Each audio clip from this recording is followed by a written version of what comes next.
I'd like you to join me in honoring Karen K. Brown. I love to tell stories, and the last time I shared a story with a crowd this large, I was in a purple, sparkling gown with wings, dressed as one of Louisiana's bookberries. Now I'm on this podium without my costume to thank the National Center for Family Literacy and Toyoto for allowing me the honor of the 2010 Toyoto Family Literacy Teacher of the Year. But there are many people in my story who share this honor. It is my team member, Kim, who builds the faith of our students before they go to take their GED test by holding their hands and saying a prayer. It is my team member, Wendy, who inspires our families with her own story of overcoming hardship as a destitute immigrant to working now as an ESL trainer in our center. Our team is not complete without Trina and Flora, who work every day to nurture and teach our children and model for their parents. So I may be the speaker at this podium today, but we are all honored together. I would like to share a few moments with you today to remind you of the tale of family literacy. It's one of the most beautiful stories ever told. And that shared reading is a profound tool for change. Learning was a family affair in my childhood, and it was done through family communication. I was really lucky to have parents who spent time in the evenings on homework with us, who were determined to see their children educated. But I didn't realize how lucky I was until I began to encounter children who had not lived the same story that I lived. I read books in my own home too. My son hated to read, but he loved to listen to me read. So that's how we got him through the good earth in high school. As we worked our way through the chapters, we would sit in the living room, and my husband would be close by at the kitchen counter. Not really with us, but near enough to hear us. I didn't realize that he was listening until one evening when he called before leaving work, and he said, "Could you wait till I get home to read? I want to hear it too."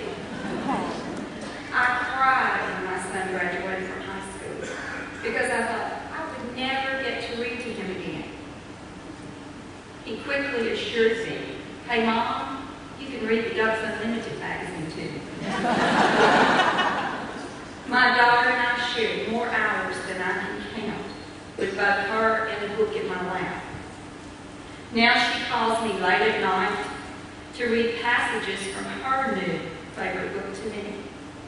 Sharing reading has always bound us together when family literacy came along in my career.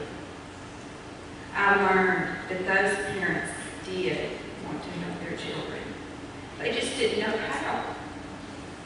They needed the tools, and they needed to become confident enough to help their children. They needed a new story in their lives. I've always wanted to write a book, but I also realized that by working with family literacy, I help offer success stories every day. Our families come to us like blank books bound. Just as you can't judge a book by its cover, the families come with cover illustrations that may in no way indicate the true stories waiting on pages for them. Stories not committed to ink yet, that don't need to even be imagined for them. We just need to help them tell it, edit it, and illustrate it. We are their dictionary, their translator, and their spell checker. We can teach them to use the pencil, or the paintbrush, or the computer keyboard. Then we can help them share their stories with others. Our migrant mom, Camilla, has a new tale to share. She came to our program unable to read in her own native language. She now stands in front of her child's pre-K classroom and reads Brown Bear, Brown Bear. Tracy's book has conflict and resolution. He had an association with substance abuse that overshadowed his brilliant mind. Now he is preparing for a nursing career and setting an example for his niece.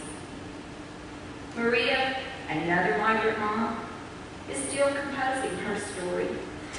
She is realizing that preparing her 4-year-old son for kindergarten means not just singing those ABC songs, but helping him recognize and name the letters when he sees them on the page. Then there are the larger, more complex tales as well. Recently, we were amazed by the way 2 different groups, our students and the Bernice Historical Society, came together for discussions of the Grapes of Wrath. Now, what was I thinking? Biting off the Grapes of Wrath for adult low-level readers. But we used some of our class time to discuss the content of the book before the book club meetings. I worried that our students would feel intimidated by the other members of the book club, retired librarians, professors, people whose education had taken them far. Some of them who had lived during the Depression time. But the members reached out to our little group. Inviting their comments, you could see our participants begin to feel elevated. At the end of the book, the club had become a community of its own, finding common ground among the extremes of old and young, advantaged and disadvantaged.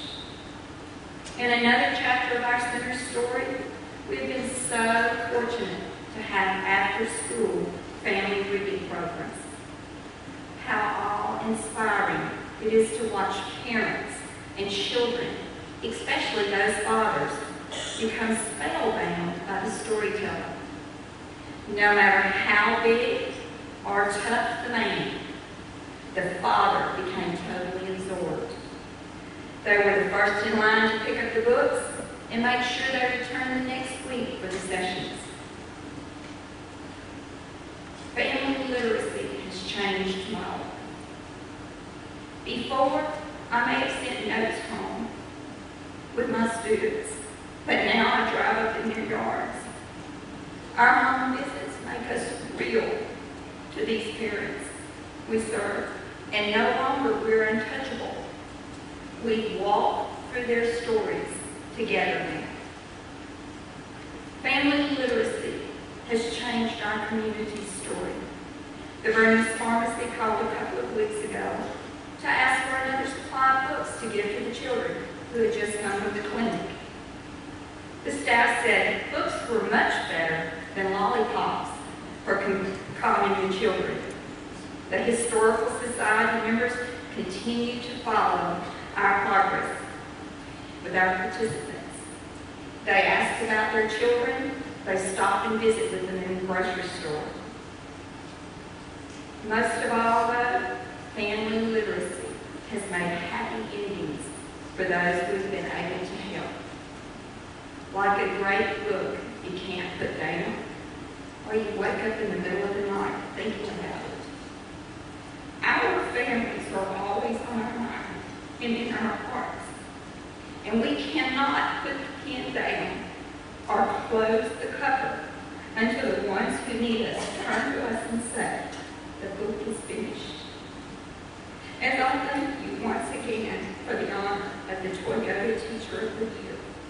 Let me promise you that we will keep developing the beautiful story